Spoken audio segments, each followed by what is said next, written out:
ਸਤਿ ਸ਼੍ਰੀ ਅਕਾਲ ਜੀ, ਮੈਂ ਸਵਾਤੀ ਸਕਸੈਨਾ ਪੰਜਾਬੀ ਖਬਰਾਂ ਵੇਖ ਰਹੇ ਆਪ ਸਭ ਦਾ ਸਵਾਗਤ ਕਰਦੀ ਹਾਂ। ਖਬਰਾਂ ਦੀ ਸ਼ੁਰੂਆਤ ਕਰਾਂਗੇ ਪਰ ਉਸ ਤੋਂ ਪਹਿਲਾਂ ਹੈਡਲਾਈਨਸ ਤੇ।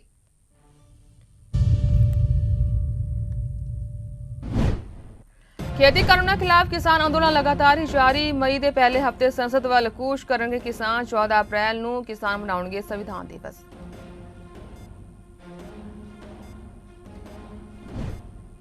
केंद्रीय खुराक मंत्री पीयूष गोयल ने पंजाब के मुख्यमंत्री कैप्टन अमरिंदर सिंह को लिखी चिट्ठी, कहा MSP की सीधी अदायगी तुरंत लागू करे पंजाब सरकार।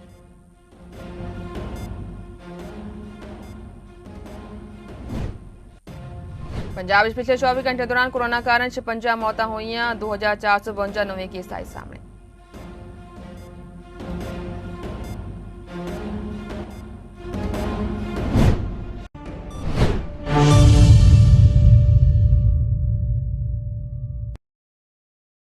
संयुक्त किसान मोर्चे के वालों किसान अंदोलन को अगे वधाउंदियां वड्डा ऐलान कर दिता गया है कि अंदोलनकारी किसानों वालों मई के पहले हफ्ते संसद वल कूच किया जाएगा। फिलहाल इसकी तारीख अजे फाइनल नहीं हो सकी है। सारे किसान दिल्ली सरहद तक अपनी सवारी ते आउणगे अते फिर पैदल दिल्ली जाणगे। टीमां बना के काम किया जाएगा तां जो कोई गड़बड़ी ना होवे। संसद भवन तक शांतिपूर्ण तरीके दे नाल जाया जाएगा। किसान आगू ने कहा कि 6 अप्रैल को पूरे देश तो मिट्टी लियांदी जाएगी तां जो बॉर्डरां ते शहीद होए किसानां दी स्मारक बनाई जाए अते लोग उन्हां नूं याद रखण। 5 अप्रैल को सवेरे 11 बजे तो शाम 6 बजे तक 736 जिलों में घेराव किया जाएगा क्योंकि FCI सारे किसानों का रिकॉर्ड मांग रही है। इस दे विरोध में रोस प्रदर्शन किया जाएगा। 10 अप्रैल को 24 घंटे के लिए KMP जाम किया जाएगा। यह जाम 10 अप्रैल को सवेरे 11 बजे तो 11 अप्रैल 11 बजे तक रहेगा। 13 अप्रैल को खालसाई दिवस मनाया जाएगा। संयुक्त किसान मोर्चे के वालों 14 अप्रैल को संविधान दिवस मनाया जाएगा तां जो संविधान को बचा सकिए। 1 मई को लेबर डे सारे बॉर्डरां ते मनाया जाएगा। किसान आगुआ ने कहा कि सरकार किसानों की कोई सहायता नहीं कर रही है। जेड़े मदद कर रहे हैं सरकार उन्हां ते दबाव बनाउण दा काम कर रही है। केंद्रीय खुराक मंत्री पीयूष गोयल ने पंजाब के मुख्यमंत्री कैप्टन अमरिंदर सिंह को चिट्ठी लिखी है जिस दे विच उन्होंने 1 अप्रैल तो शुरू होने वाले हाड़ी के मार्केटिंग सीजन तो सीधे तौर पर घट्टो-घट्ट समर्थन मूल्य किसानी के खात्यां विच भुगतान यकीनी बनाने के लिए केंद्र के दिशा निर्देशों को लागू करने लई कहा है। गोयल ने चिट्ठी में लिखा है कि राज सरकार को दिशा निर्देशों का पालन करने के लिए लोड़ींदा समा दिता गया है।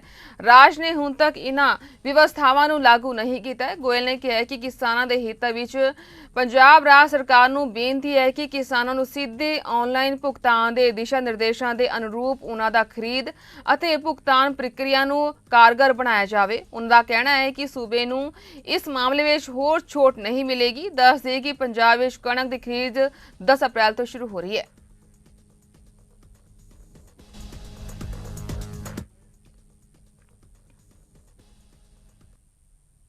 उधर बीजेपी आगू तरुण चुग ने कहा कि बीजेपी किसानों के हित विच है अते उन्होंने किसानों को फसल की सीधी अदायगी करने का फैसला किया सी अते 2018 दे विच यह फैसला किया गया सी ते पंजाब सरकार ने यह फैसला हुण तक लागू नहीं किया। उन्हें कहा कि पंजाब सरकार का यह किसान विरोधी फैसला है।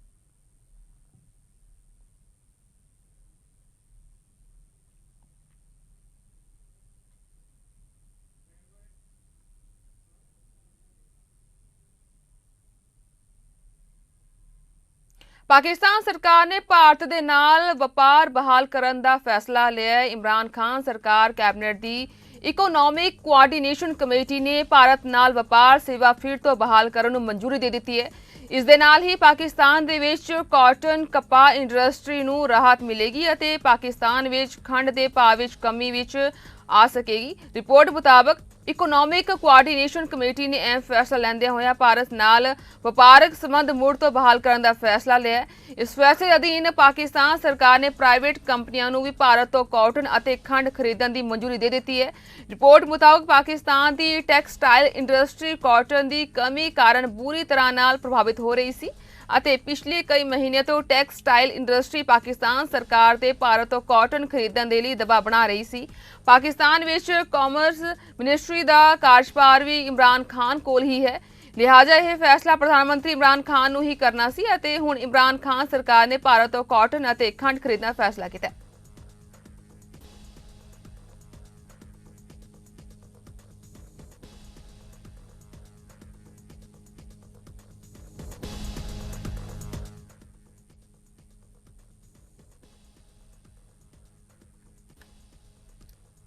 ਸੀਬੀਆਈ ਦੀ ਵਿਸ਼ੇਸ਼ ਅਦਾਲਤ ਨੇ ਸਾਲ 2004 ਵਿੱਚ ਇਸ਼ਰਤ ਜਹਾਂ ਫਰਜ਼ੀ ਮੁਕਾਬਲੇ ਮਾਮਲੇ ਦੇ ਵਿੱਚ ਦੋਸ਼ੀ 3 ਪੁਲਿਸ ਅਧਿਕਾਰੀਆਂ ਜੀਐਲ ਸਿੰਘਲ, ਤਰੁਣ ਬਰੋਤ ਹੁਣ ਸੇਵਾ ਮੁਕਤ ਅਤੇ ਅਨਾਜੂ ਚੌਧਰੀ ਨੂੰ ਦੋਸ਼ ਮੁਕਤ ਕਰ ਦਿੱਤਾ ਹੈ। ਸੀਬੀਆਈ ਨੇ 20 ਮਾਰਚ ਨੂੰ ਅਦਾਲਤ ਨੂੰ ਸੂਚਿਤ ਕੀਤਾ ਸੀ ਕਿ ਸੂਬਾ ਸਰਕਾਰ ਨੇ ਤਿੰਨੋਂ ਦੋਸ਼ੀਆਂ ਖਿਲਾਫ ਮੁਕੱਦਮਾ ਚਲਾਉਣ ਦੀ ਮਨਜ਼ੂਰੀ ਦੇਣ ਤੋਂ ਇਨਕਾਰ ਕਰ ਦਿੱਤਾ।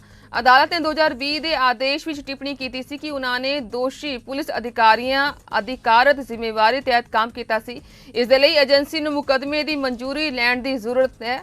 ਜ਼ਿਕਰ ਖਾਸ ਹੈ ਕਿ 15 ਜੂਨ 2004 ਦੇ ਵਿੱਚ ਮੁੰਬਈ ਦੇ ਨੇੜੇ ਮੁਮਬਰਾ ਦੀ ਰਹਿਣ ਵਾਲੀ 19 ਸਾਲਾ ਇਸ਼ਰਤ ਜਹਾਂ ਗੁਜਰਾਤ ਪੁਲਿਸ ਨਾਲ ਮੁਕਾਬਲੇ ਵਿੱਚ ਮਾਰੀ ਗਈ ਸੀ। ਪੰਜਾਬ ਵਿੱਚ ਪਿਛਲੇ 24 ਘੰਟੇ ਦੌਰਾਨ ਕੋਰੋਨਾ ਕਾਰਨ 56 ਮੌਤਾਂ ਹੋਈਆਂ ਨੇ, ਜਦੋਂ ਕਿ 2452 ਨਵੇਂ ਮਾਮਲੇ ਸਾਹਮਣੇ ਆ ਚੁੱਕੇ ਨੇ।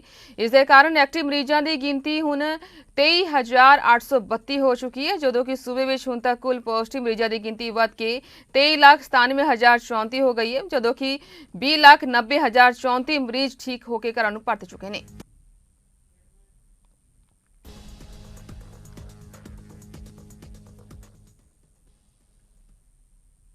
ਪੰਜਾਬ ਮੁੱਖ ਮੰਤਰੀ ਕੈਪਟਨ ਅਮਰਿੰਦਰ ਸਿੰਘ ਨੇ ਕਿਹਾ ਹੈ ਕਿ 8 ਅਪ੍ਰੈਲ ਨੂੰ ਰਾਜ ਵਿੱਚ ਕੋਵਿਡ-19 ਦੀ ਸਥਿਤੀ ਦਾ ਜਾਇਜ਼ਾ ਲੈਣ ਤੋਂ ਬਾਅਦ ਸਖਤ ਪਾਬੰਦੀਆਂ ਲਗਾਉਣ ਬਾਰੇ ਫੈਸਲਾ ਲਿਆ ਜਾ ਸਕਦਾ ਹੈ। ਮੁੱਖ ਮੰਤਰੀ ਨੇ ਚੇਤਾਵਨੀ ਦਿੱਤੀ ਹੈ ਕਿ ਜੇ ਅਗਲੇ ਹਫ਼ਤੇ ਤੱਕ ਸਥਿਤੀ ਨਾ ਸੁਧਰੀ ਤਾਂ ਸਖਤ ਪਾਬੰਦੀਆਂ ਲਗਾਉਣੀਆਂ ਪੈਣਗੀਆਂ। ਇਸ ਤੋਂ ਪਹਿਲਾਂ ਮੰਗਲਵਾਰ ਨੂੰ ਪੰਜਾਬ ਸਰਕਾਰ ਨੇ ਕੋਵਿਡ-19 ਦੀ ਜਾਂਚ ਅਤੇ ਟੀਕਾਕਰਨ ਮੁਹਿੰਮ ਨੂੰ ਹੋਰ ਤੇਜ਼ ਕਰਨ ਦਾ ਆਦੇਸ਼ ਜਾਰੀ ਕਰਦਿਆਂ ਰਾਜ ਦੇ ਸਾਰੇ ਸਕੂਲ ਅਤੇ ਕਾਲਜਾਂ ਨੂੰ 10 ਦਿਨਾਂ ਲਈ ਬੰਦ ਰੱਖਣ ਦੇ ਨਿਰਦੇਸ਼ ਜਾਰੀ ਕੀਤੇ ਸਨ।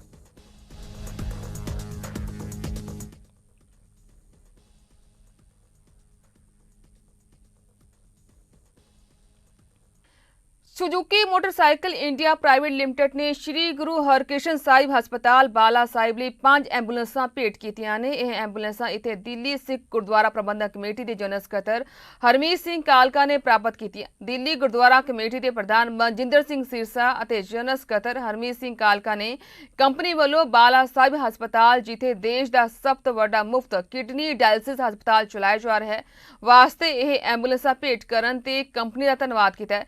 ਸਿਰਸਾ ਨੇ ਕਿਹਾ ਹੈ ਕਿ ਦਿੱਲੀ ਗੁਰਦੁਆਰਾ ਕਮੇਟੀ ਵੱਲੋਂ ਮਨੁੱਖਤਾ ਦੀ ਕੀਤੀ ਜਾ ਰਹੀ ਸੇਵਾ ਨੂੰ ਵੇਖਦਿਆਂ ਗਲੋਬਲ ਬ੍ਰਾਂਡ ਯੋਗਦਾਨ ਪਾਉਣ ਵਾਸਤੇ ਅੱਗੇ ਆ ਰਹੇ ਨੇ ਅਤੇ ਸਾਡੀਆਂ ਪਹਿਲਕਦਮੀਆਂ ਦਾ ਸਮਰਥਨ ਕਰ ਰਹੇ ਨੇ, ਜਿਸ ਦਾ ਸਾਨੂੰ ਉਤਸ਼ਾਹ ਮਿਲਿਆ।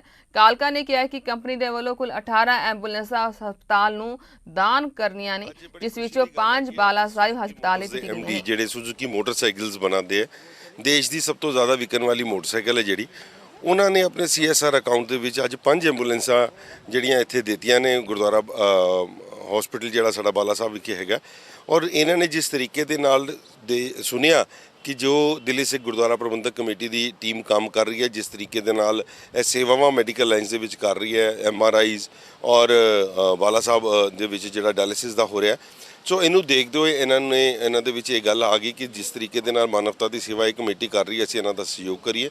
ਔਰ ਅੱਜ ਇਹਨਾਂ ਨੇ ਜਿੱਥੇ ਆਪਣੀ ਕੰਪਨੀ ਵੱਲੋਂ 18 ਐਂਬੂਲੈਂਸ ਸਾਰੀ ਜਗ੍ਹਾ ਤੇ ਵੰਡ ਰਹੇ ਨੇ, ਮਗਰ ਸਾਰੀਆਂ ਹਸਪੀਟਲ ਦੇ ਵਿੱਚ ਇੱਕ ਐਂਬੂਲੈਂਸ ਦਿੱਤੀ ਜਾ ਰਹੀ ਹੈ। 13 ਹਸਪੀਟਲ ਵੱਖਰੇ ਵੱਖਰੇ ਨੇ, ਮਗਰ 5 ਐਂਬੂਲੈਂਸਿਸ ਅੱਜ ਇਹਨਾਂ ਨੇ ਸਾਨੂੰ ਦਿੱਤੀਆਂ ਨੇ। ਮੈਂ ਇਹਨਾਂ ਦਾ ਧੰਨਵਾਦ ਕਰਦਾ। ਔਰ ਜਿਸ ਤਰੀਕੇ ਦੇ ਨਾਲ ਵਿਸ਼ਵਾਸ ਇਨ ਲੋਕਾਂ ਨੇ ਕਮਿਊਨਿਟੀ ਦੇ ਉੱਪਰ ਰੱਖਿਆ, ਮੈਂ ਸਮਝਦਾ ਇੱਕ ਬਹੁਤ ਵੱਡੀ ਮਿਸਾਲ ਹੈ ਕਿ ਅੱਜ ਸਿੱਖ ਕਮਿਊਨਿਟੀ ਜਿਸ ਤਰੀਕੇ ਦੇ ਨਾਲ ਆਪਣੇ ਸੇਵਾ ਦੇ ਵਿੱਚ ਪ੍ਰਚਲਿਤ ਹੋ ਰਹੀ ਹੈ, ਜਿਸ ਤਰੀਕੇ ਦੇ ਨਾਲ ਸੇਵਾ ਕਰਕੇ ਦੁਨੀਆ ਦੇ ਵਿੱਚ ਨਾਮ ਹੋ ਰਿਹਾ। ਅੱਜ ਇਹੋ ਜਿਹੀਆਂ ਵੱਡੀਆਂ ਕੰਪਨੀ ਜਿਹਦੇ ਡਾਇਰੈਕਟ MD ਜਾਪਨੀਜ਼ ਲੋਕ ਨੇ, ਇਹ ਲੋਕਾਂ ਨੇ ਵਿਸ਼ਵਾਸ ਸਾਡੇ ਤੇ ਰੱਖਿਆ। ਮੈਂ ਸਮਝਦਾ ਕਿ ਗੁਰੂ ਮਹਾਰਾਜ ਦੀ ਅਪਾਰ ਕਿਰਪਾ ਔਰ ਆਉਣ ਵਾਲੇ ਸਮੇਂ ਦੇ ਵਿੱਚ ਇਸੇ ਤਰੀਕੇ ਦੇ ਨਾਲ ਇਹ ਕਮੇਟੀ ਕੰਮ ਕਰਦੀ ਰਹੇ, ਸੇਵਾ ਕਰਦੀ ਰਹੇ, ਇਹ ਗੁਰੂ ਚਰਨਾਂ 'ਚ ਅਰਦਾਸ ਕਰਦਾ। ਸ਼੍ਰੀ ਗੁਰੂ ਤੇਗ ਬਹਾਦਰ ਜੀ ਦੇ 400 ਸਾਲਾ ਪ੍ਰਕਾਸ਼ ਪੁਰਬ ਨੂੰ ਸਮਰਪਿਤ ਸਰਬੱਤ ਦਾ ਭਲਾ ਚੈਰੀਟੇਬਲ ਟਰਸਟ ਵੱਲੋਂ ਪ੍ਰਾਈਮ ਮਲਟੀ ਸਪੈਸ਼ਲਿਟੀ ਹਸਪਤਾਲ ਪਟਿਆਲਾ ਵਿਖੇ 2 ਡਾਇਲਿਸਿਸ ਮਸ਼ੀਨਾਂ ਦਾ ਉਦਘਾਟਨ ਟਰਸਟ ਦੇ MD doctor SP Singh Oberoi ਨੇ ਕੀਤਾ। ਇਸ ਮੌਕੇ ਉਹਨਾਂ ਕਿਹਾ ਕਿ ਟਰਸਟ ਵੱਲੋਂ ਅਜਿਹੀਆਂ ਸੇਵਾਵਾਂ ਅੱਗੇ ਤੋਂ ਵੀ ਜਾਰੀ ਰਹਿਣਗੀਆਂ।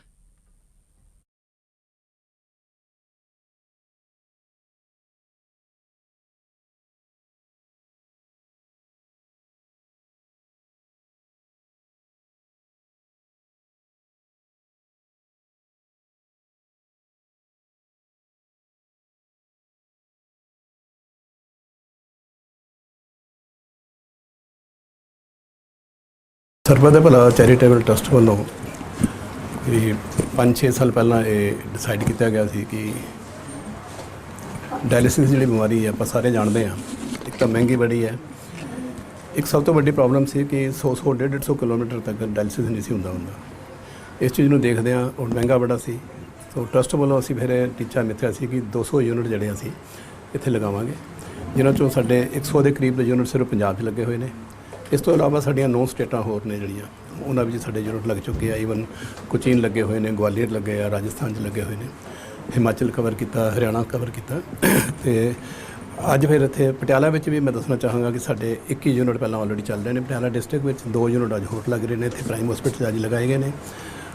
ਔਰ ਤਕਰੀਬਨ ਕੋਸ਼ਿਸ਼ ਸਾਡੀ ਇਹ ਰਹੀ ਸੀ ਕਿ ਅਸੀਂ 20-25 ਕਿਲੋਮੀਟਰ ਦੇ ਉੱਤੇ ਪੇਸ਼ੈਂਟ ਨੂੰ ਇਸ ਤੋਂ ਬਾਹਰ ਨਾ ਜਾਣਾ ਪਵੇ, ਔਰ ਅਸੀਂ ਇਸ ਤਰੀਕੇ ਨਾਲ ਏਰੀਆ ਕਵਰ ਕੀਤਾ। ਦੂਸਰਾ ਜਿਹੜਾ ਸੀ ਕਿ 3-3.5 ਰੁਪਇਆ ਤਕਰੀਬਨ ਲੱਗ ਜਾਂਦਾ ਸੀਗਾ ਇੱਕ ਡਾਇਲਿਸਿਸ ਕਰਾਉਣ 'ਤੇ, ਔਰ ਪੇਸ਼ੈਂਟ ਨੂੰ ਤਕਰੀਬਨ 8 ਤੋਂ ਲੈ ਕੇ 10 ਡਾਇਲਿਸਿਸ ਜਿਹੜੇ ਮਹੀਨੇ ਦੇ ਕਰਾਉਣੇ ਪੈਂਦੇ ਆ। ਤੋ ਘੱਟੋ ਘੱਟ ਵੀ ਦੇਖਿਆ ਜਾਏ ਤਾਂ 35-40 ਹਜ਼ਾਰ ਦਾ ਖਰਚਾ ਹਰ ਮਹੀਨੇ ਸੀਗਾ। ਐਗਜ਼ਰਸ਼ਨ ਵੱਖਰੀ, ਕਿਉਂਕਿ ਬੰਦੇ ਨੇ ਪਹਿਲਾਂ ਜਾਣਾ ਫਿਰ ਵਾਪਸ ਆਉਣਾ। ਸੋ ਇਸ ਚੀਜ਼ ਨੂੰ ਆਪਾਂ ਜਿੱਥੇ ਏਰੀਆ ਘਟਾਇਆ, ਆਪਾਂ ਪ੍ਰਾਈਸ ਵੀ ਅਸੀਂ ਬਹੁਤ ਘੱਟ ਲੈ ਕੇ ਆਏ ਹਾਂ। ਅਤੇ ਹੁਣ ਇਸ ਲਈ ਗੁਰੂ ਨਾਨਕ ਦੇਵ ਜੀ ਦੇ 550 ਸਾਲਾ ਗੁਰਪੁਰਬ ਨੂੰ ਸਮਰਪਿਤ 1 ਲੱਖ ਜਿਹੜੀ ਡਿਲਾਈਜ਼ਰ ਕਿੱਟ ਸੀਗੀ, ਇਹ ਅਸੀਂ ਮੰਗਵਾ ਲਈ ਸੀ ਕਿ ਅਸੀਂ ਫ੍ਰੀ ਦੇਣੀ ਹੈ, ਔਰ ਹੁਣ ਤੱਕ ਸਾਰੀਆਂ ਫ੍ਰੀ ਜਾ ਰਹੀਆਂ ਨੇ। ਔਰ ਇਹ ਜ਼ਰੂਰੀ ਨਹੀਂ ਕਿ ਜਿੱਥੇ ਸਾਡੇ ਸੈਂਟਰ ਨੇ ਉੱਥੇ ਹੀ ਅਸੀਂ ਫ੍ਰੀ ਦੇ ਰਹੇ ਹਾਂ। ਕੋਈ ਵੀ ਆਦਮੀ ਜਿਹੜਾ ਡਾਇਲਿਸਿਸ ਕਰਾ ਰਿਹਾ, ਸਾਡੇ ਡਿਸਟ੍ਰਿਕਟ ਵਾਈਜ਼ ਸਾਡੇ ਆਫਿਸ ਹੈਗੇ ਨੇ, ਉੱਥੇ ਜਾ ਕੇ ਸਿਰਫ ਦੱਸਣਾ ਕਿ ਮੈਂ ਡਾਇਲਿਸਿਸ ਕਰਾ ਰਿਹਾ, ਭਾਈ ਮੇਰੇ ਕੋਲ ਕਿੱਟ ਨਹੀਂ ਹੈ, ਔਰ ਉਸੇ ਵੇਲੇ ਜਿਹੜੀ ਕਿੱਟ ਅਸੀਂ ਉਹਨੂੰ ਦੇ ਦਿੰਦੇ हैं। सबसे पहले मैं बहुत बहुत हार्डली कंग्रेचुलेशन, हार्डली थैंक्स करना चाहूँगा सरबत दा भला चैरिटेबल ट्रस्ट को, जिन्होंने हमें इस काबिल समझा कि एक जो उनका विज़न है उसके तहत कि हर 15 किलोमीटर या 20 किलोमीटर पे डायलिसिस यूनिट होना चाहिए।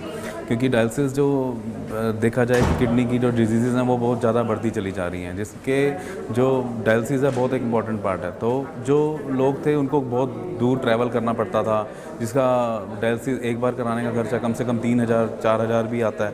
तो ये जो एक्सपेंस ऐड होके बहुत एक कॉस्टली ट्रीटमेंट पड़ जाता है। और इसकी रिक्वायरमेंट ऐसी है कि आपको पेशेंट जो है वो हफ्ते में 2 बार कई बार लेनी पड़ती है डायलिसिस, महीने में 4-5-6 बार भी लेनी पड़ती है।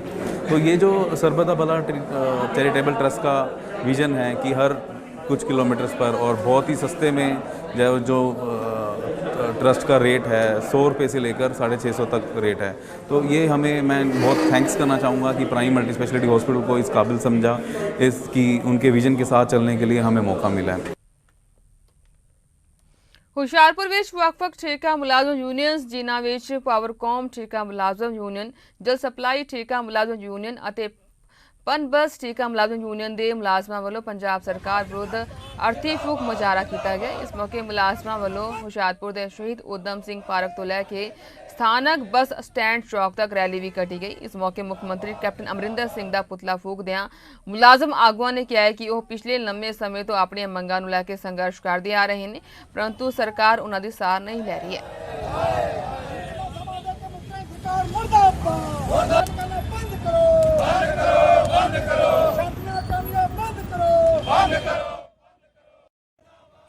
ਪਟਿਆਲਾ ਦੇ ਥਾਣਾ ਅਨਾਜ ਮੰਡੀ ਦੇ ਅਧੀਨ ਆਉਂਦੇ ਏਟੀਐਮ ਦੇ ਵਿੱਚ ਚੋਰੀ ਦੀ ਨਾਕਾਮ ਕੋਸ਼ਿਸ਼ ਹੋਈ, ਜਿਸ ਤੇ ਪੁਲਿਸ ਨੇ ਤੁਰੰਤ ਐਕਸ਼ਨ ਲੈਂਦਿਆਂ ਹੋਏ 2 ਲੁਟੇਰਿਆਂ ਨੂੰ ਰੰਗੇ ਹੱਥੀਂ ਗ੍ਰਿਫਤਾਰ ਕੀਤਾ ਹੈ। ਥਾਣਾ ਅਨਾਜ ਮੰਡੀ ਦੇ ਐਸਐਚਓ ਨੇ ਕਿਹਾ ਹੈ ਕਿ 2 ਵਿਅਕਤੀਆਂ ਦੇ ਵੱਲੋਂ ਕਾਰਪੋਰੇਟ ਬੈਂਕ ਦੇ ਏਟੀਐਮ ਨੂੰ ਲੁੱਟਣ ਦੀ ਕੋਸ਼ਿਸ਼ ਕੀਤੀ ਜਾ ਰਹੀ ਸੀ, ਪਰ ਸਮਾਂ ਰਹਿੰਦੇ ਪੁਲਿਸ ਨੂੰ ਇਸ ਦੀ ਸੂਚਨਾ ਮਿਲੀ ਅਤੇ ਤੁਰੰਤ ਐਕਸ਼ਨ ਵਿੱਚ ਆਉਂਦਿਆਂ ਇਹਨਾਂ ਲੁਟੇਰਿਆਂ ਨੂੰ ਕਾਬੂ ਕੀਤਾ ਗਿਆ ਅਤੇ ਰਿਮਾਂਡ ਲੈ ਕੇ ਹੋਰ ਵੀ ਅਗਲੇਰੀ ਪੁੱਛਗਿੱਛ ਕੀਤੀ ਜਾ ਰਹੀ ਹੈ।